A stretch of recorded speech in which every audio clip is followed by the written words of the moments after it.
कल आपका एग्जाम है और अगर आप ये 20 MCQ आपने कर लिए तो 10 से 15 नंबर पक्के हो सकते हैं और लास्ट वाले 3% 100% पेपर में रिपीट होते हैं। स्टार्ट करते हैं क्वेश्चन नंबर 1 से और देखते हैं आप कितने सही करते हैं। तो हमारा क्वेश्चन नंबर 1 है, स्वराज शब्द का अर्थ क्या है?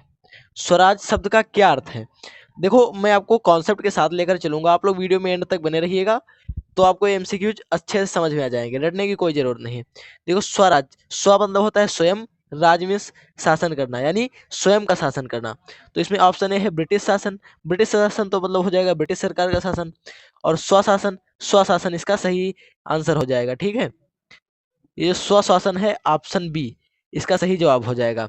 अब चलते हैं दूसरे नंबर क्वेश्चन पे, और दूसरा क्वेश्चन तो 3 साल से रिपीट हो रहा है। क्वेश्चन नंबर 2 है हमारा, 1857 की क्रांति को किस नाम से भी जाना जाता है? तो इसमें ऑप्शन ए है सविनय अवज्ञा आंदोलन, ऑप्शन बी है प्रथम स्वतंत्रता संग्राम, ऑप्शन सी है असहयोग आंदोलन, ऑप्शन डी है भारत छोड़ो आंदोलन। तो देखो, आंदोलन जितने हैं वो तो होने वाले नहीं, और जो ये है ऑप्शन बी प्रथम स्वतंत्रता संग्राम, ये इसका सही आंसर हो जाएगा।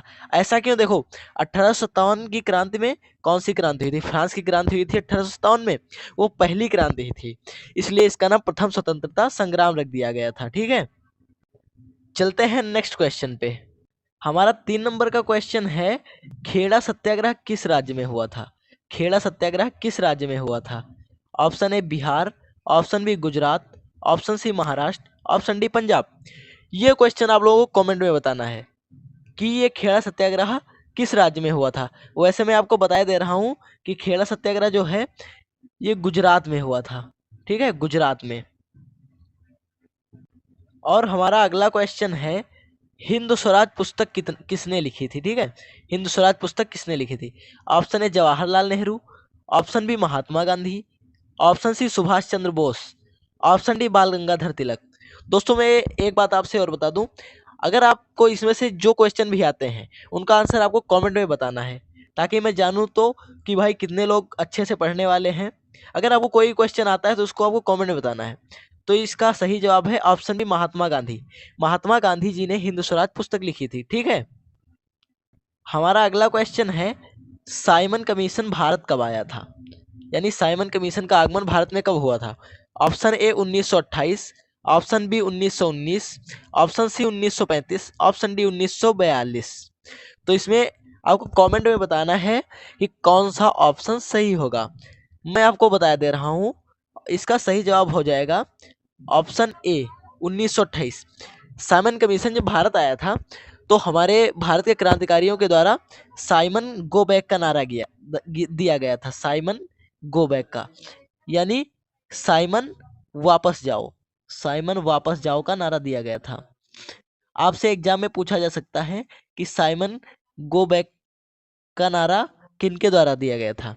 तो ऑप्शन में होगा भारतीयों के द्वारा, ब्रिटिश के द्वारा। तो आपको उसमें भारतीय क्रांतिकारियों के द्वारा ऑप्शन में टिक कर देना है। ठीक है, और हमारा 6 नंबर का क्वेश्चन है, भारत में लोकसभा के सदस्यों का चुनाव कैसे होता है?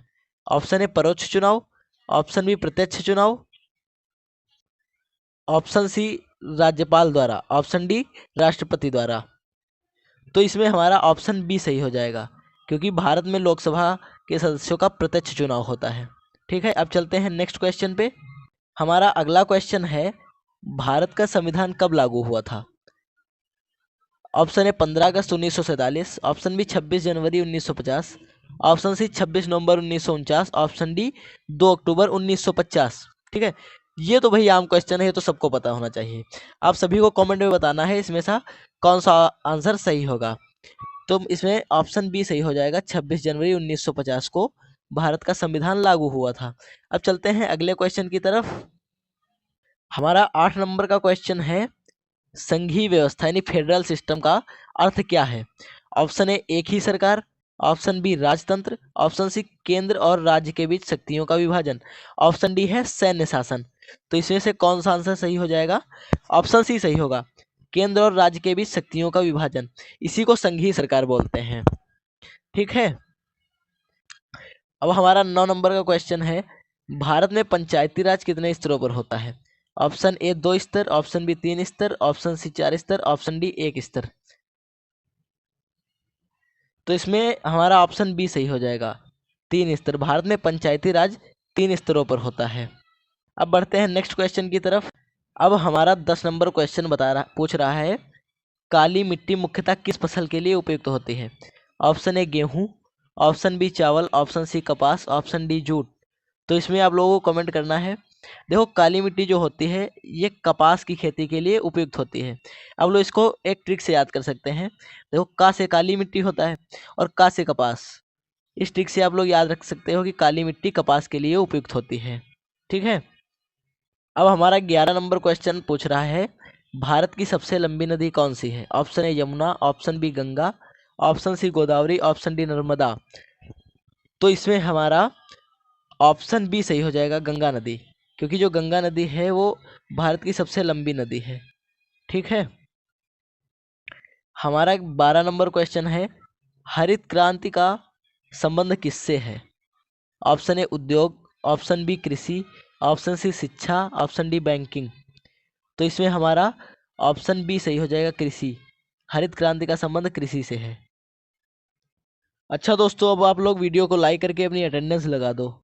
हमारा अगला क्वेश्चन है, भारत में सबसे अधिक वर्षा किस राज्य में होती है? Option A Rajasthan, option B Punjab, option C Meghalaya, option D Gujarat. तो इसमें हमारा ऑप्शन सी सही हो जाएगा, मेघालय। क्योंकि भारत में सबसे अधिक वर्षा मेघालय में होती है। और आपसे अगर मेघालय ऑप्शन में ना दिया होगा तो आप ऑप्शन में मासिन राम या मासिक राम दिया होगा, तो आप लोगों को वो टिक कर देना है। अब हमारा 14 नंबर का क्वेश्चन है, द्वितीय क्षेत्र से संबंधित है। ऑप्शन ए कृषि, ऑप्शन बी निर्माण कार्य, ऑप्शन सी सेवा, ऑप्शन डी व्यापार। तो इसमें हमारा ऑप्शन बी सही हो जाएगा, ऑप्शन बी निर्माण कार्य। क्योंकि ये जो निर्माण कार्य होता है उद्योग का, ये द्वितीय क्षेत्र से संबंधित होता है। अब बढ़ते हैं अगले क्वेश्चन की तरफ।